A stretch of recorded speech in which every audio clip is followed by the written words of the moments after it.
Hello. അപ്പോൾ രാവിലെ സമയം 5:52. അപ്പോൾ ഈ രാവിലെ ഒരുങ്ങി കിട്ടി നിങ്ങൾ എന്താണെന്ന് വിചാരിക്കുന്നത്. അപ്പോൾ ഇന്നാണ് ഡിസംബർ 5, അതായത് എൻ്റെ ബർത്ത്ഡേ.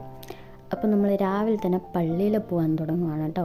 അപ്പോൾ അമ്മ ഹാപ്പി ബർത്ത്ഡേ വിഷ് ചെയ്ത് ഉമ്മയൊക്കെ തരുന്നുണ്ട്. അപ്പോൾ ഓട്ടോയിലാണ് ഞാൻ പോകുന്നത്. അപ്പോൾ കുറച്ച് നേരം പള്ളിയിലൊക്കെ പോയൊന്ന് പ്രാർത്ഥിച്ച് നല്ലൊരു വർഷം തുടങ്ങുമല്ലേ. കുറേ ചോക്ലേറ്റ്സ് ഒക്കെ എനിക്ക് കിട്ടി. പിന്നെ വീട്ടിലേക്ക് നടന്നു. ഫ്രണ്ട് വന്നിട്ടുണ്ടായിരുന്നു. അപ്പോൾ അവനെയും കൂട്ടി പുറത്തുനിന്ന് കേട്ടോ നമ്മൾ ഫുഡ് വാങ്ങിച്ചത്. നമ്മൾ 3 പേരേ ഉള്ളൂ. അപ്പോൾ പുറത്തുനിന്ന് ഫുഡൊക്കെ വാങ്ങിച്ചത് കേക്കൊക്കെ കട്ട് ചെയ്തു. അമ്മയ്ക്ക് കേക്കൊക്കെ കൊടുത്തു.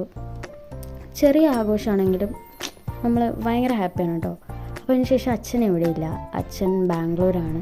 സോ നമ്മൾ വീഡിയോ കോൾ വിളിച്ചു. അച്ഛനെ വീഡിയോ കോൾ വിളിച്ച് അത് കൂടെ കേക്കൊക്കെ കൊടുത്തു. അപ്പോൾ സ്വന്തം പോലെ കാണുന്ന 2 ചേട്ടന്മാരും കൂടി വന്നിട്ടുണ്ടായിരുന്നു. ഗിഫ്റ്റൊക്കെ കിട്ടി. അപ്പോൾ റൂമിലെ പിള്ളേരും ഫ്രണ്ട്സും എല്ലാവരും ഗിഫ്റ്റൊക്കെ തന്നിട്ടുണ്ടായിരുന്നു. മാലയും കമ്മലും ചേട്ടന്മാരുടെ വകയാണ്. അപ്പോൾ അവരുടെ വ്ളോഗ് എടുത്തിട്ടില്ല, ഫോട്ടോസ് ആഡ് ചെയ്യുന്നുണ്ട് കേട്ടോ.